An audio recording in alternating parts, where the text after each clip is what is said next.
Hello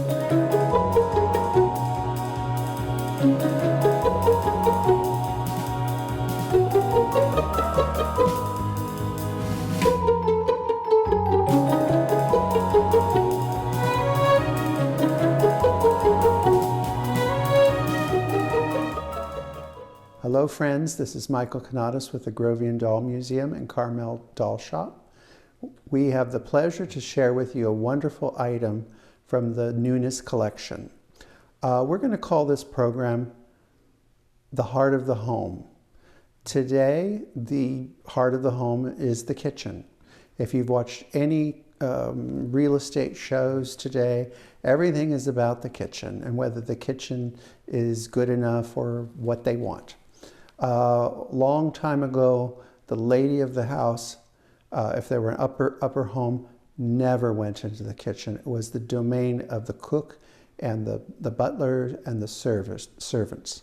So we're going to share with you a kitchen from the a little earlier than the mid-19th century, probably 1835 to 1840. This piece is known as a Nuremberg kitchen. Why would you take a whole bunch of kitchens and give them the term Nuremberg kitchen? Well, Nuremberg was one of the centers of export of wonderful kitchen utensils and the latest gadgets, just like we have today, shopping centers for Cuisinarts and whatnot. So here is a circa 1835, 40, even into the 50s kitchen. So here we have this marvel of domestic bliss. One thing that is so striking to me as we think of the 19th century in sepia tones or daguerreotype tones, but the reality is they loved color. So here we've got this really stunning blue, orange, and a little bit of coral. And then, of course, the magnificent parquet floors, which could have been stone. Just depends on what your imagination is. And of course, the center of the kitchen is the stove.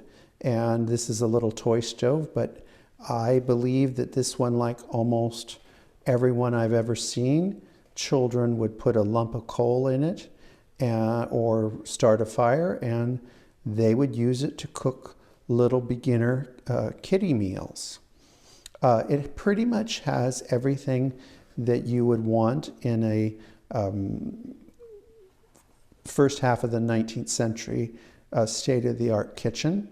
I think any of us could move into that right now and whip up a meal, except for setting the fire in the stove. It has built-in cupboards. It has a slight Christian hacker look to it, but both David and I feel that it's a little earlier than that. And of course, the kitchens in the 19th century really didn't change that much until the advent of electricity. You have all the crockery that you would use in a kitchen of this time frame, and I think right now people are realizing that they have value as far as heating. They stay hot longer than the average thing that we have today. And then you have all your strainers and all of your ladles, because this is a German kitchen, so they're going to have a lot of sauces, a little sauce for Jägerschnitzel and all kinds of little goodies. We have a scale on the top shelf for measuring out things for baking, and it's just an amazing piece. And then we have no one cared what children did in the 19th century. They had to learn how to chop, and no one was concerned with child safety. So this, in a way, this is a very dangerous toy, but it was an essential part of play for children in the 19th century, particularly for girls, because it didn't matter whether you were low-born or high-born, you had to learn domestic skills because nothing was promised to you. You might start out a princess and you might end up working as a chambermaid. It didn't work out the other way around very often. So every young woman knew the domestic arts and how to run a home. And that is the whole point of a toy kitchen, is to learn how to manage your inventory of your provisions and your pots and pans and whatnot. And of course, I love the molds because gelatin as aspect, as we would technically, but gelatin was a huge part of creating creative dishes. And we think of Jell-O like what we all grew up with, but they took that to a level of sweet and savory. Very, very clever. And guess what? They didn't have a lot of joint problems then because they got the glucose from the gelatin. And I think I should point out that our kitchen girls are dressed in their provincial costumes, and they are spectacular to have three that have always been together. It's kind of an amazing thing. And they are of a Germanic origin. They're at the size that it's kind of hard to tell who the maker is, but I would say perhaps Voigt. And then we have a very curvaceous French cook, and definitely a French piece. So you can see that Nuremberg is not far from Germany, and there was the France, excuse me. Nuremberg is not far from France. Nuremberg is in Germany. And David and I have been in Nuremberg in the morning and been in France in the afternoon by car. So that gives you an idea how close they are together.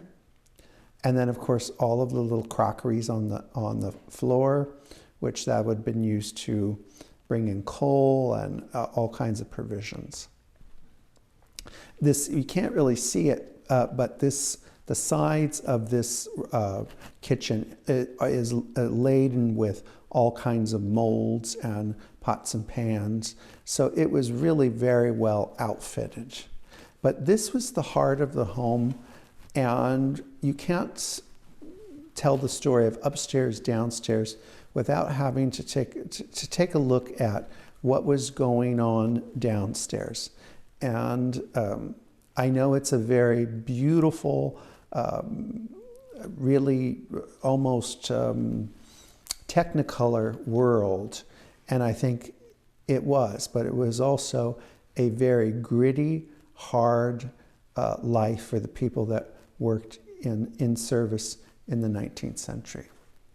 So friends, we'll be back a little later with more goodies to share with you from upstairs, downstairs.